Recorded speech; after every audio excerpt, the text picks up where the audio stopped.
ونصلي على رسوله الكريم. نن سبا چونکې د موبایل د انټرنیټ دور دی او هر کس په لاس کې د زنانه نارینه مالدار غریب ټولو په لاس کې موبایل دی، بلکې موبایل څه چې دا موبایل پوره دنیا ده. اوس د دې د استعمال موږ له چلم نه راځي. لکه مثال چې چاړه ماشوم له ورکړي نو پې ځان خوږوي.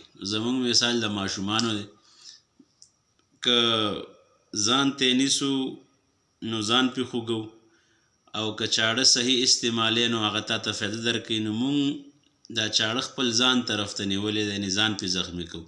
د دې موبایل د غلط استعمال مطلب هم دا دی چې دې باندې موږ خپل ځان، یعنې خپل ایمان، خپل حیا، خپل تقوا دا خرابو. نو بهتره دا ده چې د دې استعمال موږ صحیح کوو. نو دا چونکې د الله یو نعمت دی او یو سهولت دی.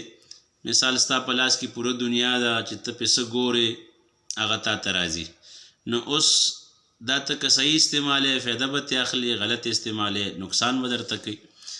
البته د ماشومانو دپاره او بیا داسې ماشومان چې هغوی چونکې د سکول سره متعلق دي، کالج سره متعلق دي، منسلک دي، نو هغوی د دې د غلط استعمال هغوی ته نقصان ورکوي ډېر زیات.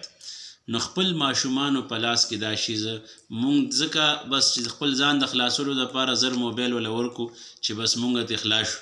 خو دا اوس هغه بیا مونږ د دې عادي کو، هغې سره د دې فزیکلی دماغ، د ده نظر، د هغه سوچ، منټلی هغه زمونږ نه ډسکنیکټ وي. نو لہذا خپل اولاد د دې شي چې مستقل هغه په خپل هوش هواش په ګټه نقصان فایده باندې پوه شي. بیا چونکې د دنیا یو ضرورت دی، یو دغه دی استعمال شیز دی، نو بیا ورکو.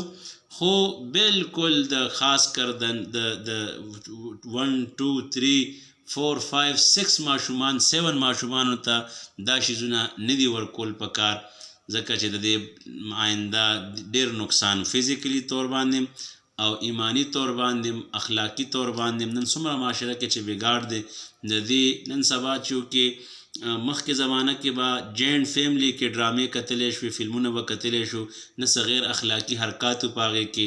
نن سبا یو ډراما په جینټ فیملی کې ته نشي کتی، ځکه چې هغې کې انتهایی اوریاني او انتهایی فحش او انتهایی غیر اخلاقي حرکتونه عادتونه دي. نو جینټ فیملی کې دا ته نشي کتی. نو لہذا دا شیز د خپلو ماشومانو په لاس کې نه دي ورکول پکار. د هغې د اکټیویټي دپاره نور ډېر شیزونه دي چې هغې باندې هغه موږ مشغولولی شو. الله یې د عمل توفیق راکړي.